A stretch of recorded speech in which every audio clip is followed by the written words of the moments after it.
You know, I made a discovery by accident that terrified my wife, shocked the world, and won me the very first Nobel Prize in physics. But here's the thing that should bother you.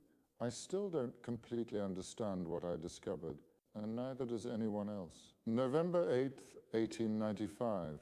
I was working alone in my laboratory in Würzburg, testing electrical discharges through vacuum tubes, when I noticed something impossible. A screen across the room was glowing, fluorescing, but there was no light source pointing at that screen. The tube was covered with black cardboard. The room was dark, yet something was making that barium platinocyanide screen glow like it was being hit by invisible light. I turned off the electrical discharge. The glow disappeared. I turned it back on. The glow returned. And in that moment, I realized I was looking at something that could pass through solid matter like it didn't exist, something that could see through the opaque and reveal what was hidden underneath. I had no idea that this invisible force would change everything we thought we knew about matter, about medicine, about the very nature of reality itself. But the strangest part wasn't what I had discovered. It was what I did next. Let me tell you something about scientific discovery. Most people think it happens in a flash of brilliant insight. One moment of eureka and suddenly you understand everything. That's not how it works. Real discovery is messy, confusing, and often completely accidental. You stumble onto something impossible, spend weeks convincing yourself you're not going crazy, and then months trying to figure out what the hell you actually found. That's exactly what happened to me in November of 1895. I was 50 years old, a professor of physics at the University of Würzburg, and I thought I had a pretty good understanding of how the world worked. I'd been studying electrical phenomena for decades. Cathode rays, electrical discharges, vacuum tubes, this was my specialty. I knew what to expect when I sent electrical current through an evacuated glass tube, but on November 8th, expectations went out the window. I was working with a Crookes tube. That's a glass vacuum tube with metal electrodes at each end. When you apply high voltage, electrons stream from the negative cathode to the positive anode, creating what we called cathode rays. These rays cause the glass to fluoresce, creating a greenish glow. Standard physics, nothing mysterious about it. Except something was wrong with my setup that day. I had covered the entire tube with black cardboard to block the visible light, because I wanted to study the cathode rays without the distraction of that greenish glow. The cardboard was thick, opaque, completely light-proof. The room was dark. When I energized the tube, I shouldn't have seen anything at all, but I did. About 9 feet away from my covered tube, sitting on a bench, was a small screen coated with barium platinocyanide, a chemical that fluoresces when hit by light. And this screen was glowing. Glowing brightly, glowing as if it were being illuminated by some invisible source. Now here's what you have to understand about the scientific mind. When you see something that violates everything you know about physics, your first instinct isn't wonder, it's denial. You assume you made a mistake. You check your equipment, you look for loose connections, gaps in your cardboard covering, reflected light from somewhere else. Anything that might explain the impossible thing you're seeing. I spent the rest of that evening checking and rechecking. The cardboard was secure. There were no gaps, no reflected light. Yet every time I energized the tube, that distant screen glowed. Every time I turned off the current, the glow disappeared. Something was emanating from my tube, something invisible, something that could travel through air and make fluorescent chemicals glow from nearly 10 feet away. But what could possibly do that? Cathode rays? Impossible. Cathode rays can barely travel a few inches through air before they're absorbed. They certainly can't penetrate thick cardboard and travel across a room. Light? No. The cardboard blocked all visible light. Heat? No. Heat radiation doesn't make barium platinocyanide fluoresce. I was looking at some new type of ray, some unknown form of radiation that behaved unlike anything I'd ever encountered. And because I didn't know what it was, I gave it the most honest name I could think of, X-rays. X for unknown. X for the mystery I couldn't solve. That night, I didn't go home. I couldn't. I had stumbled onto something unprecedented, and I needed to understand it. My wife, Bertha, was used to my long hours in the laboratory, but this was different. This wasn't planned research. This was an obsession born of scientific confusion. Over the next several days, I began testing these mysterious X-rays systematically. Could they pass through different materials? I held various objects between the tube and the fluorescent screen. Paper, the rays passed right through. Wood, through. Aluminum, through. The rays seemed to penetrate most materials as if they weren't there at all. But then I tried lead. The glow on the screen dimmed significantly. Lead could block these rays, or at least absorb most of them. This told me something important. Whatever these X-rays were, they could be stopped by dense materials, but passed easily through less dense ones. I was beginning to understand that I had discovered a new form of electromagnetic radiation, something more penetrating than visible light, more energetic than heat rays. But I still had no idea how profound this discovery would be until I made the observation that changed everything. I was holding a small piece of lead between the tube and the screen, watching how it blocked the rays, when I noticed something extraordinary. On the screen I could see not just the shadow of the lead piece, but also the shadow of the bones in my hand. The flesh was nearly transparent to these rays, but the bones cast definite shadows. I was seeing the skeleton of my living hand. Think about that for a moment. For all of human history, the interior of the living body had been hidden. You couldn't see bones without cutting through flesh. You couldn't examine internal organs without surgery. The human body was opaque, mysterious, largely unknown territory for medical science. And now I was looking at my own bones while my hand was still very much alive. I knew immediately that this was more than just an interesting physics phenomenon. This was a tool that could revolutionize medicine. But first I had to convince myself that what I was seeing was real. For the next 7 weeks, I barely left my laboratory. I became a hermit, obsessed with understanding these X-rays. I tested every material I could find. I varied the voltage, the current, the distance from the tube. I mapped out how these rays behaved, how they could be absorbed, how they affected photographic plates. Yes, photographic plates. That was my next discovery. These X-rays could affect photographic emulsion just like light could. This meant I could create permanent records of what the rays revealed. I could photograph the invisible. My wife Bertha grew worried about my behavior. 7 weeks of 18-hour days, minimal sleep, meals forgotten in the laboratory. She thought I was having some sort of breakdown, and when I finally told her what I was working on, she was convinced I had lost my mind. "Wilhelm," she said, "you're claiming you can see through solid objects. You realize how that sounds." I realized exactly how it sounded. It sounded like magic, like fantasy, like the delusions of a man who had spent too much time alone with his thoughts. But I had evidence. I had reproducible results, and I was about to prove it to her in a way she would never forget.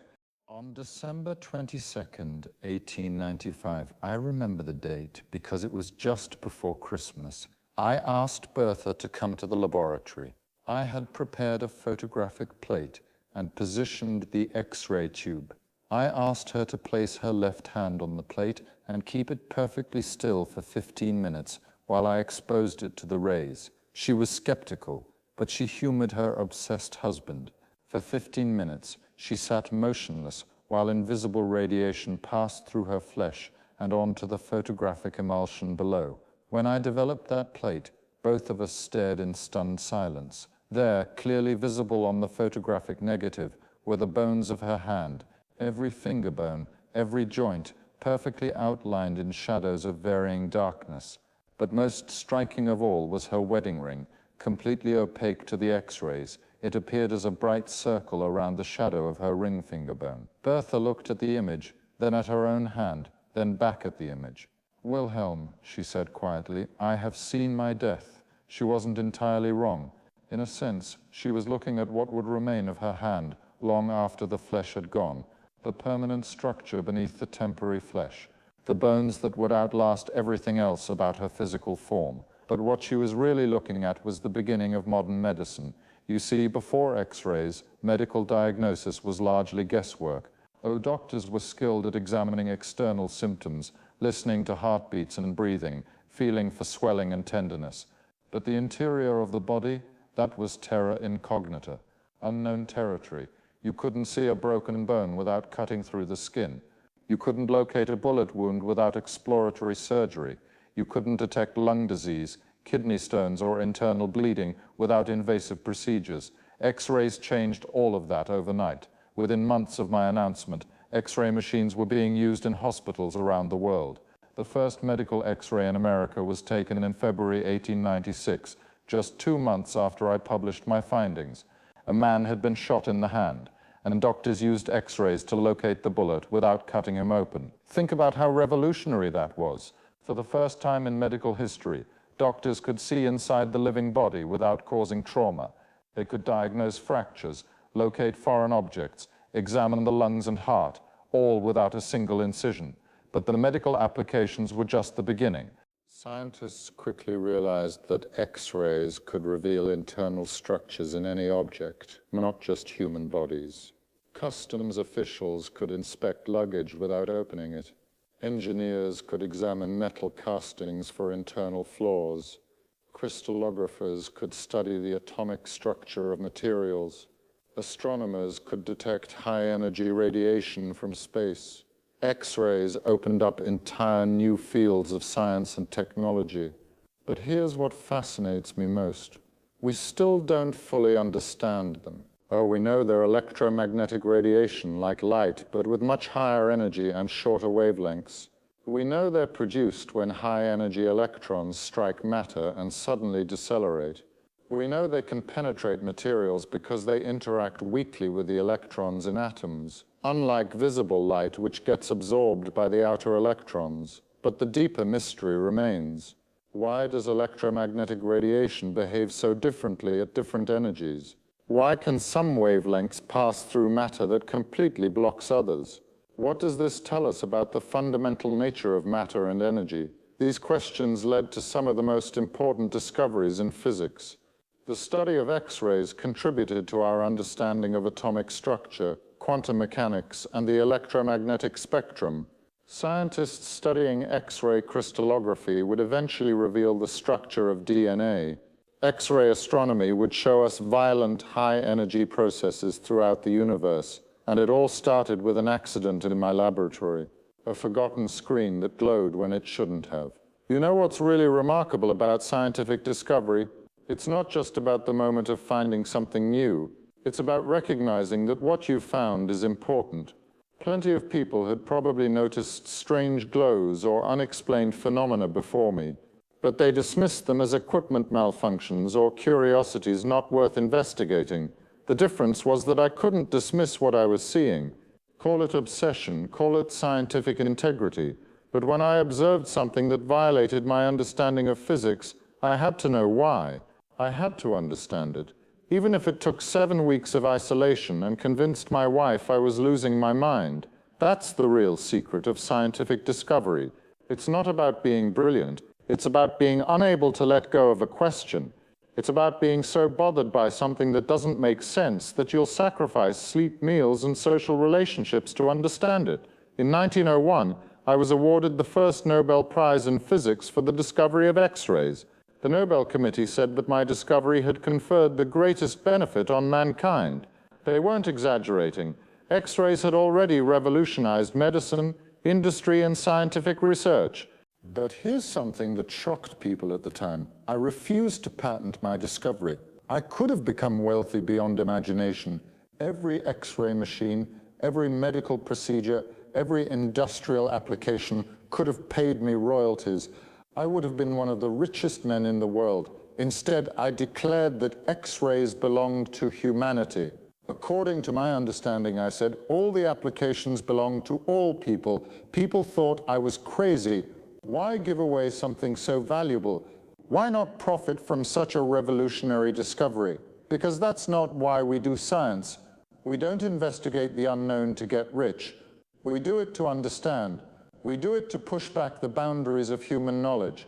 We do it because there are questions that demand answers, mysteries that refuse to be ignored, and sometimes, if we're very lucky, we stumble onto something that changes the world. X-rays didn't just give us the ability to see through matter. They gave us a new way of thinking about the invisible forces that surround us. They showed us that reality contains layers we can't normally perceive, energies we can't normally detect, phenomena that exist beyond the reach of our senses.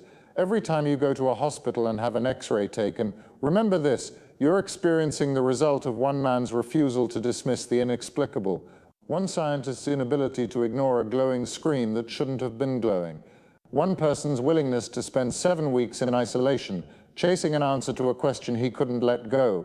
The invisible world is all around you. Most of the electromagnetic spectrum, radio waves, microwaves, infrared, ultraviolet, X-rays, gamma rays, is completely invisible to your eyes. You're constantly bathed in radiation from space, from the Earth, from electronic devices, from radioactive decay, forces and particles and energies that you can't see, can't feel, can't directly detect.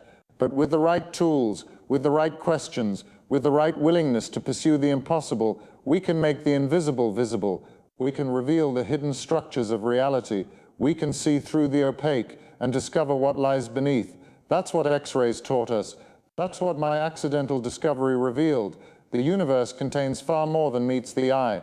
And sometimes, if we pay attention to the things that don't make sense, we can learn to see what was always there, hidden just beyond the reach of our perception.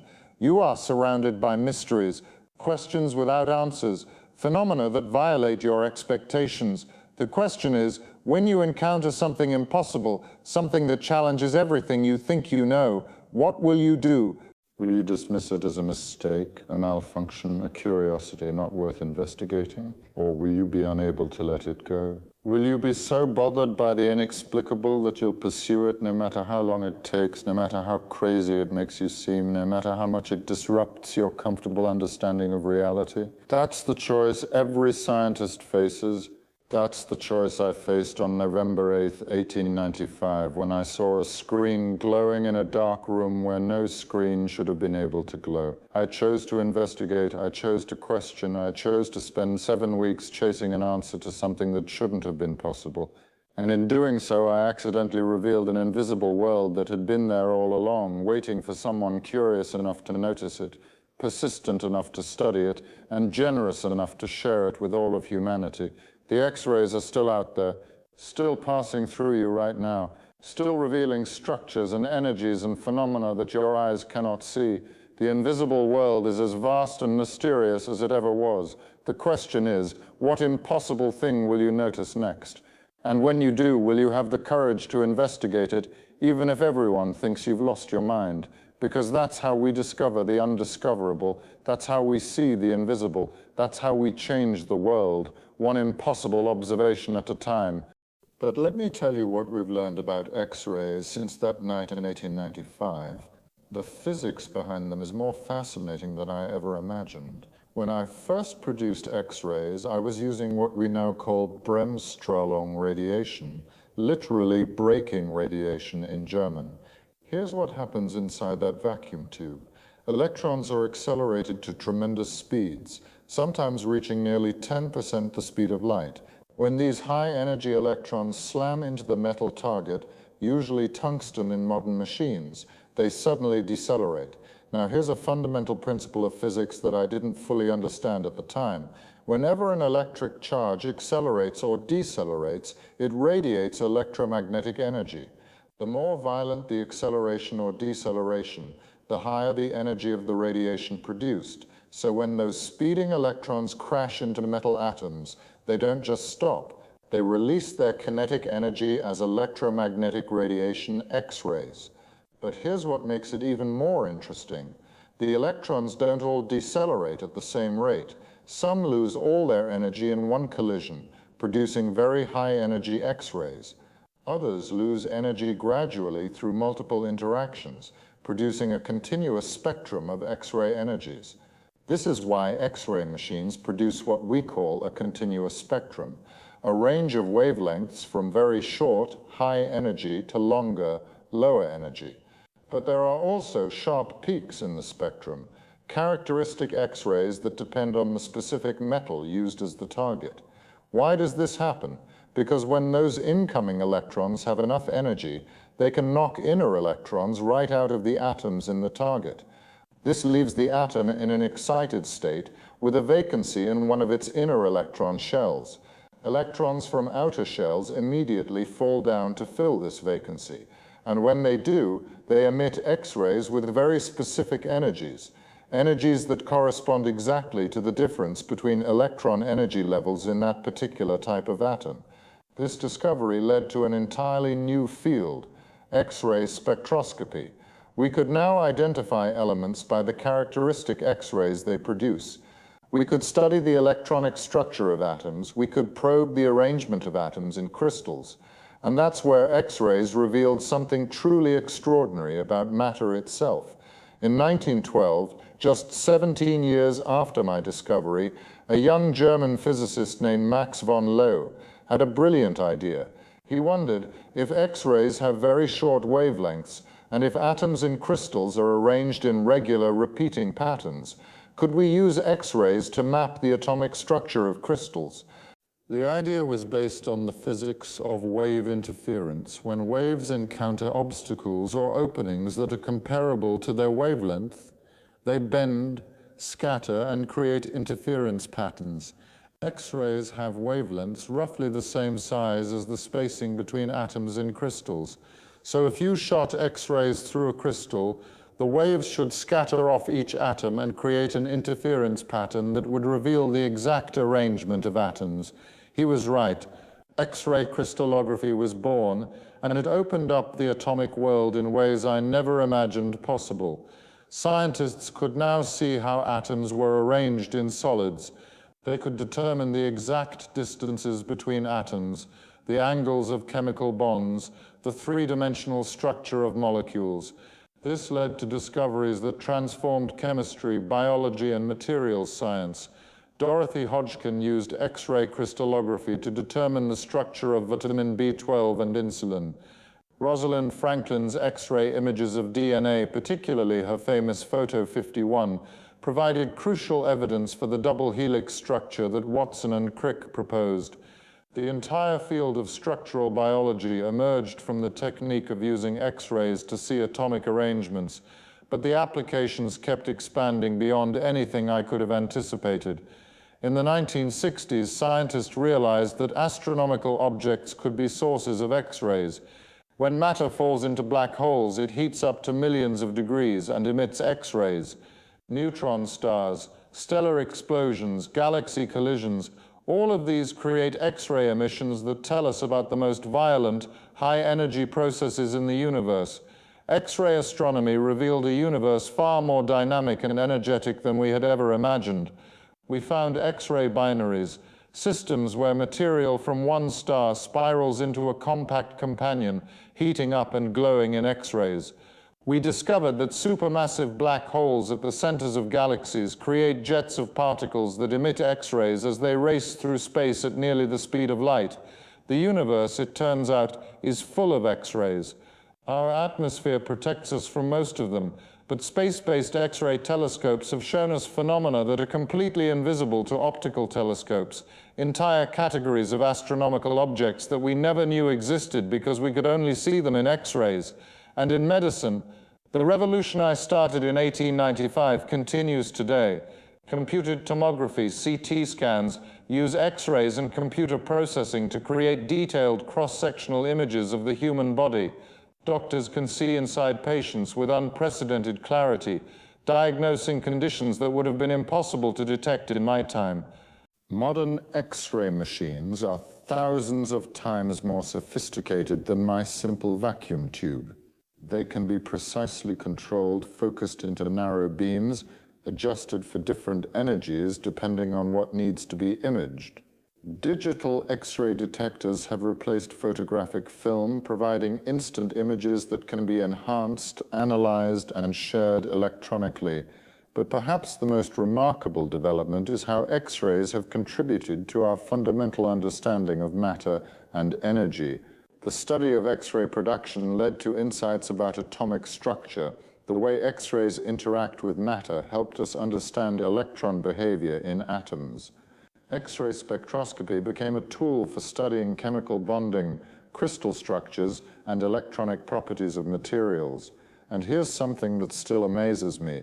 X-rays helped prove Einstein's theories about the nature of light and energy.